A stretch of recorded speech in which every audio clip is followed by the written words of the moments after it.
তো গাইস তোমাদের বলেছিলাম যে আমি ময়নাগুড়ি এসেছি, আর ময়নাগুড়ির যে একটা নদী আছে সেটা হচ্ছে তোমরা তো জানো তিস্তা নদী। তো সেই তিস্তা নদীর থেকে পাশাপাশি শাখা পোশাকাগুলো গেছে, সেইখানে আমরা এসেছি যে স্নান করতে। কিন্তু আমার কিন্তু ফার্স্ট টাইম এটা নদীতে স্নান করব, দেখা যাক কেমন উপভোগ করি এই যে নদীর মধ্যে নেমে।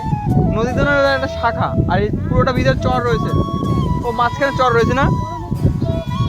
হ্যাঁ ওইখানে ওই সাইডে বড় নদী আর একটা চর মাঝখানে, বুঝতে পেরেছো? তো আমি স্নানটা করি। হ্যাঁ ওই সাইডের লোক নাকি পার হচ্ছে, ওই যে ওই সাইডটা।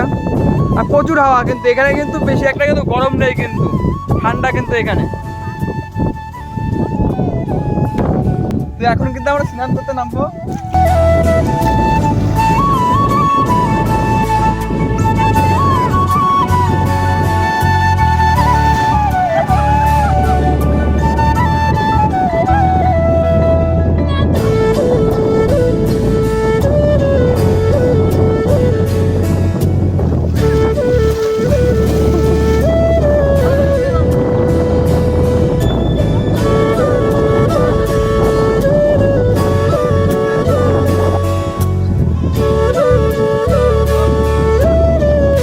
আমাদের স্নান করা কমপ্লিট।